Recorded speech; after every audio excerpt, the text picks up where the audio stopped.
Hello, Trevor Cutmore, and welcome. I'm going to talk to you about the bounce back loan and clarify a few things because there's a lot of people talking about it. And yes, we've been told we can now use it for deposits on property.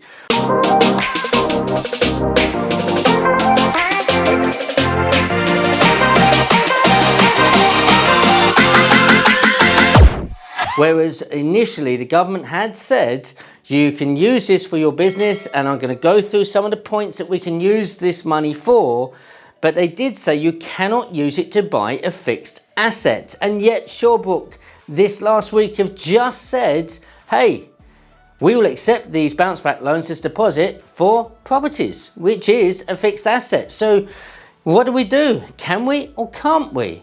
Let's just have a look what the Treasury spokesman said in a definition of what they will do and how it's managed, the bounce back loans. And the Treasury spokesman said, our bounce back loan scheme are designed to keep businesses running through this difficult time. Nice and clear. We've been clear that the loans must be repaid and banks are undertaking appropriate precautions against frauds, including customer checks and the monitoring of transactions. Any fraudulent applications can be criminally prosecuted. So they're looking, any fraudulent activity, let's clear one thing up as well. Companies can be seen as insolvent if they haven't got monies coming in to repay that loan. Although they're not bankrupt, they can be seen as insolvent. If your company hasn't generated or generating money to pay those fees back, and I know a lot of people, and the banks are estimating somewhere about 30 to 40% of these bounce back loans will not be paid back. They're going to be lost. But let's just clarify one thing. The government has clearly said that if you think you can start taking it as your dividend, as your salary for you personally, and then it goes bust, they're going to come after you personally. It's very, very clear. You need to read the small print about this. They will come. They won't. You don't think you can just fold it. They're going to come after that money. So when I go through some of these points, it's going to clarify the key thing and how you can use the money and what you have to pass through and the affordability to be able to use it. It's not easy. So wait to the end. Please subscribe, please notify people, share, and most of all, put your comments. Even if, listen, if you don't agree with me, that's fine. But let's start some chatter going. What do you think about bounce back loans? Can you use it or not? So look, what can you use it for? Working capital. Remember, this is trading what you are already doing. If you have a hairdressing business, you can't take that money and start buying a house or transfer it across as a loan to someone, transfer it because you're still using it. Remember, with anti-money laundering, you must say, so even if you've taken it from a friend from their company and put it into your business, you must be very clear where that money's come from, and that will be from a bounce back loan. If not, it is fraud, my friends. So working capital. Supporting, this is key, supporting current trading and commercial activities. The government actually called it economic benefit of business, all right? The economic benefit of your business. That is what this loan is for. So supporting current trading and commercial activities, it's your current things. You can't suddenly say, well, we weren't doing this before, but we'll do it now. You must continue to do it. That's what the loans are for. So if you've never bought a property in your company, then are you justified saying, well, you know, I've got a bit of a refurb company, or, you know, I do a bit of property. Can I now buy? Is that the same activity? Do you have the right SIC code? These things you will have to answer if it gets called into question. Some people have said repay a high rate loan. So if your company has a high rate loan, then can I pay that off with the bounce back loan? And that's fine because that's going to be a cheaper percentage. Well, the key thing is, and some of the terminology they're using is that is there to invest in your business.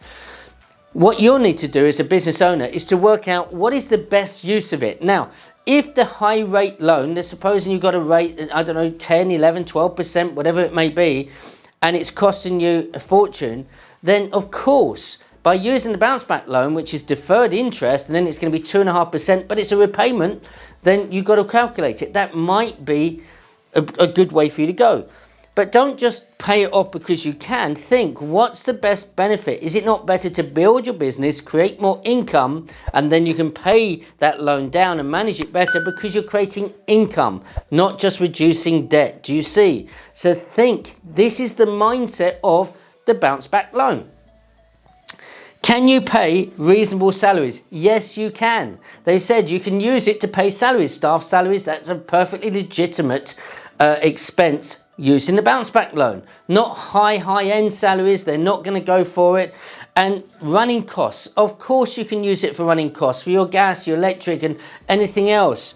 It might be that you use materials. Then you could start to build stock as long as it's benefiting your company, so you can buy more stock and then sell it, and you're accelerating your company.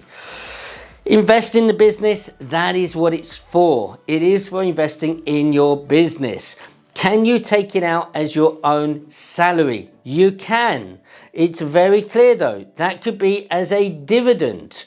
But if you have to look at it, they're talking about 32.5% tax if you are taking it out for yourself. Okay, so talk to your accountant. They will know exactly what's going on with the bounce back loans, and give you a better idea what you can and cannot do. But look, let's go right back. The government said you can't buy a fixed asset. We still haven't had this clarified by the government. Do you want to buy a fixed asset knowing that you're going into property? What would I do?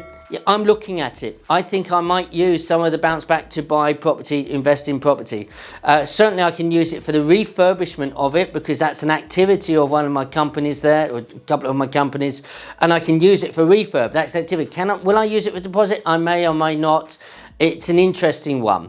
But if Shawbrook is saying yes, it's a strong argument. Even if they came and I buy properties in that company, it's a strong argument. I'm not buying a huge, Aston Martin or whatever and saying, look at me, I'm wasting it. I'm doing it to accelerate my business. So I don't think I personally would get into trouble, because I've bought an asset, I've increased its value and got cash flow out, which has serviced that loan.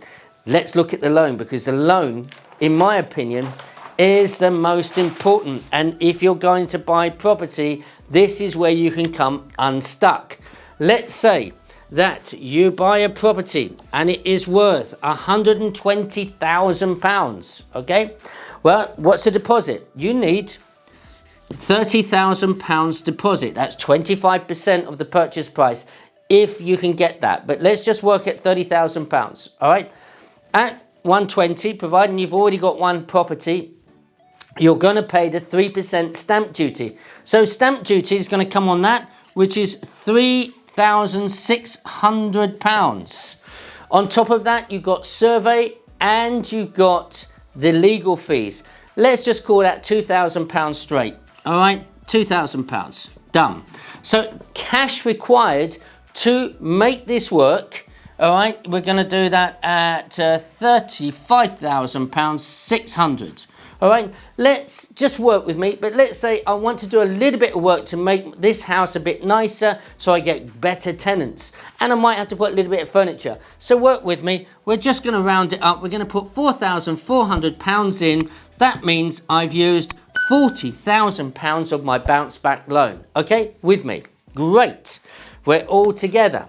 Right, let's look at this. Now, I've borrowed £90,000 from the bank. That, at 3.8%, equals £280 per month. Okay, it's about that. Great stuff. So you're with me. So 280. The thing is, the £40,000, what's it going to cost me? What is it going to cost me? It's a little bit crazy. Here we go. £40,000. It's going to be paid. We know it's 5 years. It's 2.5%. Okay. So what's it going to cost? £40,000. Let's say I've just taken 40,000. It does me for one property. That's going to cost me 700.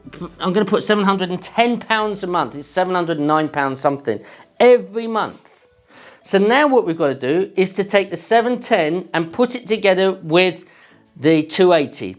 Look, work with me. That's 990. Let's just call it £1,000. All right, £1,000. There we go, £1,000 a month we've got to pay because we want to use the bounce back loan. You see, no one's looking at this, but let's look at it. What happens now? So the banks look at this in a very different way than a lot of people think. They have to work out what it's costing you per month, and then they're going to do a calculation. What's that calculation? Let me use a red pen, all right? So the calculation is that they're going to take that, they're going to multiply it by 1.4, okay? It's normally 140%, but you can just multiply it by 1.4. That equals £1,400 per month that you have to achieve in income, in rent from that property. So what does that mean? It means that a bounce back loan, if you're going to use it, you're never going to really be able to afford if you're not going to add your own money in, you're just going to use it, you're not going to be able to afford a single let property. It's going to have to be a multi-let property because that's where you can get your monthly rates. You're going to have to achieve over that because they're going to look at the expenses, not just about income coming in. You've got to make sure you get over that. So that's how you do it. You're going to look at that, work that out. There's your 2.5%. I've done that at 3.5. If this was an HMO, I think the rate at the minute might be over 3.8. Depending on your experience, will depend at the rate. But some of you might be looking at another interest at 1%. That's how banks are going to look at it. So just because we've got the bounce back loan, if you're going to use it, and you need to take that into account, that the government originally said you could not use it for purchasing of fixed assets. I'd be talking to my bank right now saying, look, this is what I want to do, but you have to now look. So if I take my money to Shawbrook and say, I want to buy this house, 120,000, that is what they're going to do. Because they're not going to say, oh, you got that 40 grand when we're not bothered how you pay that back. They're going to say, no, your liability is £710 per month. Where are you going to get it from? And if it's not from this property in your company, you're going to have to show that you're going to afford it. And if you can't, you're not going to be able to buy. You're going to waste your survey, your legals and everything else. Guys, I hope that's helped clarify a little bit of what's going on with the bounce back loan used with properties. Please subscribe, please share this around and make your comments. Let's chat about it and see. I wish you all the best. Have a great week. Please subscribe and I look forward to you watching my next video. God bless you. Bye-bye.